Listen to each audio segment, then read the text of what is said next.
he noted in a talk entitled Solidarity of Consciences the following: history creates words in order that in turn they may create history. Solidarność is a word that has joined other Polish words that give meaning and shape to our day. Each of us feels the awesome gravity of meaning within this word. The ethic of solidarity is the ethic of human conscience. Krzysztof was the one who would begin to think out how all of this could be brought through philosophy into a way as to shape mutual conversations regarding the meaning of Europe, not just of Poland, about the meaning of civil society, not just the meaning of political questions, and the meaning of culture, not just the meaning of history. This was the noble and mighty vision that led to the formation of IWM. Here, philosophy would bring into relationship the development of the Wissenschaften in their articulation of the meaning of life, and then their ability to shape practical and ethical guidance of human actions, and especially of policies. In 1978, Cardinal Wojtyla was elected Pope.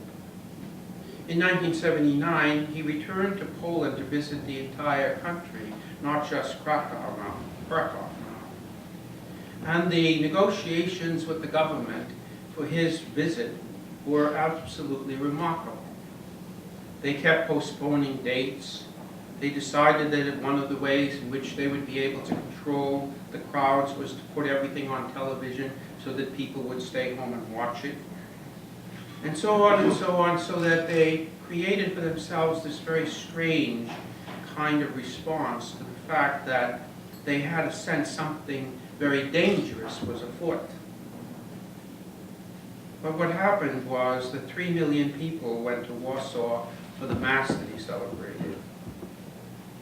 And it is interesting, toward the end of that celebration, obviously it had been prepared for, because you don't get 3 million people to start chanting the same thing all at once. But they all began to chant, "We want God. We want God." And it chanted over and over again. It went on for 1 minute, 2 minutes, 3 minutes.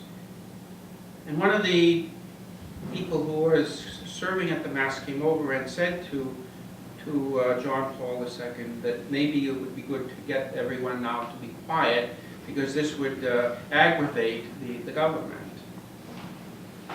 He said nothing. And it went on for 11 minutes.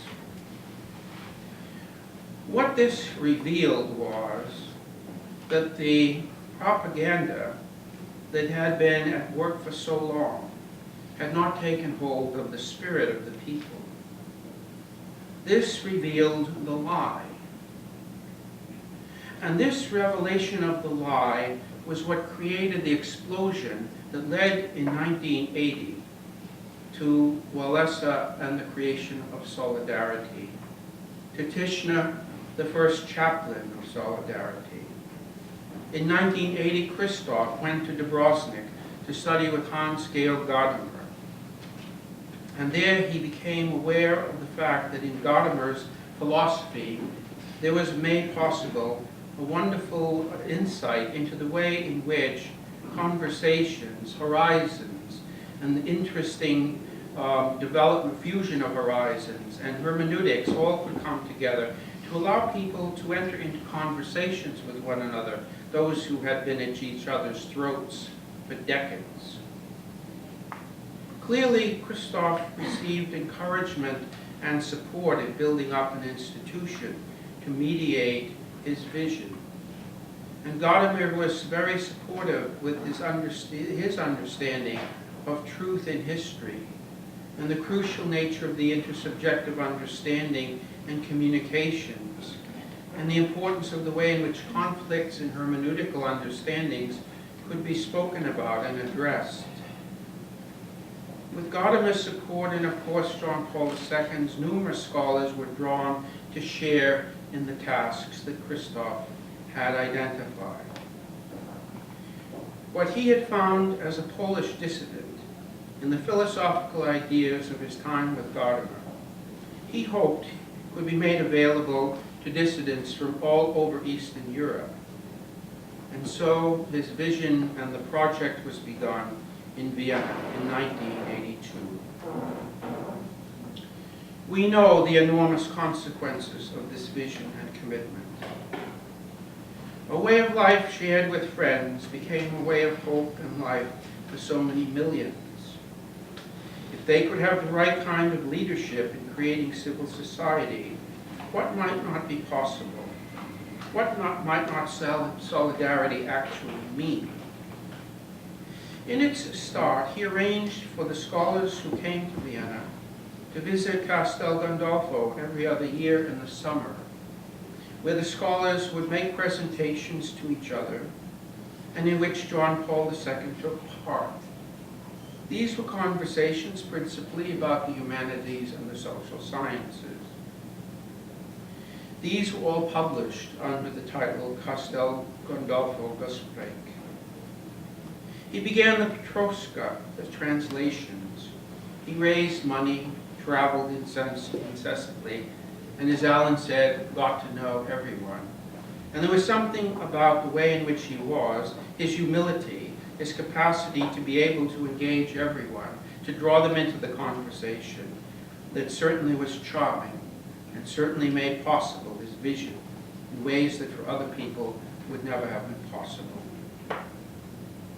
Of course, there was the special bond that came into existence of the Institut for Wissenschaften and Menschen and Boston University in 1989 through the support of President John Silver.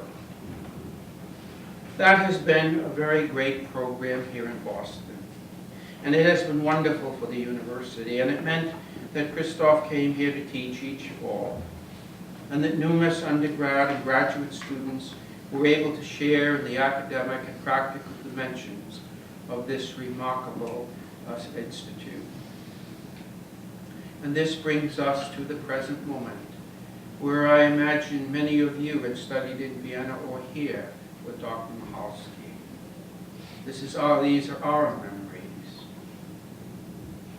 Paul Rector reminds us that memories can be easily falsified, and yet they are essential in allowing what is past or absent to become present to us.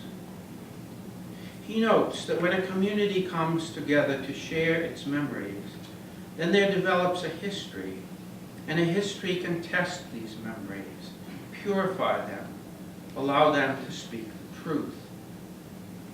It is important then that it isn't just one or two of us that have memories of Krzysztof. It is important that we have known his remarkable work in bringing unity where there was so much strife, that we remember, recall, and make them a part of a common narrative that allows access to the work of his life, and allows those who come after us access to the work of his life. Remembering such a life makes presence much more than a flow of ideas. It makes presence the persona, the subject, the one through whom those ideas were developed and put into practice. The remarkable 20th century German author Maximilian Sebald frequently reflects in his historical fictions about memory and the relationship of the living and the dead. In his book, The Emigrants, he notes that there is a very thin veil between the living and the dead. And he goes on to note that they are ever returning to us, the dead. Memory and history are the doors for such eventualities to take place, for such returnings to occur. Tonight, we are glad and celebrate a life lived so profoundly so as to ennoble millions, millions that he did not personally know. Tonight, we are glad to remember so as to make it in some way present Dr. Krzysztof Michalski, who is on the other side of the thin veil.